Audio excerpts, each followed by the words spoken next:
Bullies slapped a disabled girl in a diner. An hour later, bikers walked in. The diner was full of laughter, but not the kind that warms hearts. It was cruel, the laughter of bullies mocking a girl who couldn't even stand up for herself. Emma, a sweet disabled girl who came every Friday for her favorite milkshake, was sitting quietly when a group of young men started throwing insults her way. They thought it was funny when one of them slapped the milkshake out of her trembling hands. Please subscribe True Kindness Fact channels. Everyone watched.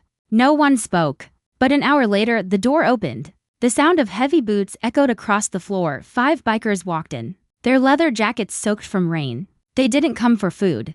They came for justice. What happened next would silence every bully in that town and remind everyone what true strength looks like.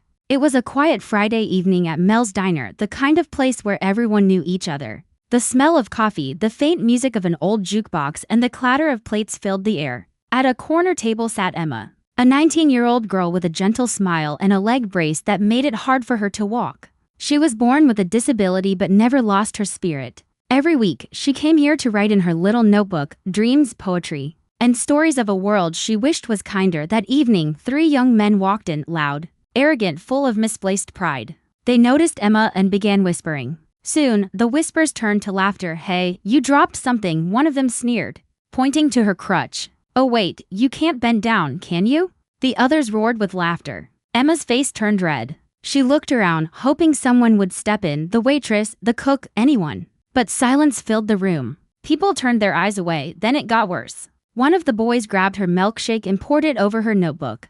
Another slapped her gently on the cheek and said, "Oops, didn't mean to, princess." The diner went dead silent. Tears rolled down Emma's face. She grabbed her soaked notebook, stood with trembling legs and whispered, "You'll regret this someday." They laughed even harder as she limped out. No one knew what those words would mean, or who she was about to call. Please subscribe True Kindness Fact channels. In our past, the bullies were still there, boasting about their fun.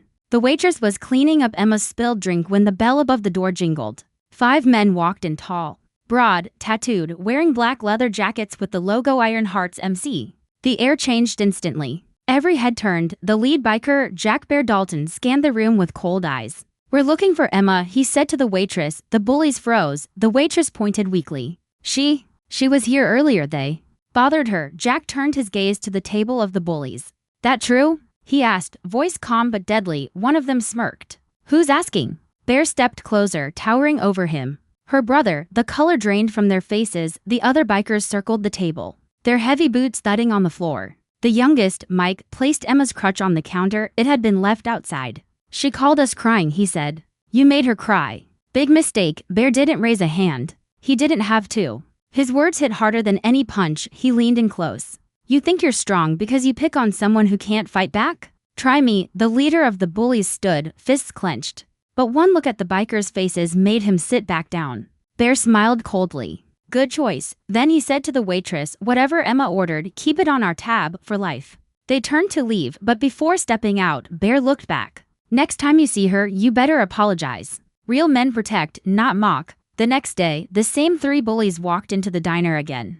Heads low, voices quiet. Everyone looked at them, expecting more trouble. But this time, they carried something different, a bouquet and a new notebook. Emma was already there, sipping her milkshake. When she saw them, she flinched. One of them stepped forward, voice trembling. "Emma, we're sorry for everything." She looked at them for a moment, then smiled gently. "You didn't hurt me. You hurt yourselves." They placed the notebook in front of her. Its cover read to Emma, "Keep writing your story." Outside, the sound of motorcycle engines rumbled faintly. The Iron Hearts were nearby, watching, proud. From that day on, the bullies changed.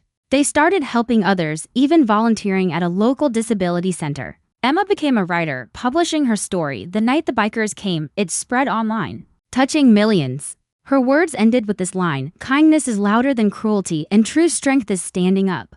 For those who can't, if this story touched your heart, share it, because sometimes all it takes is one act of courage to turn cruelty into compassion.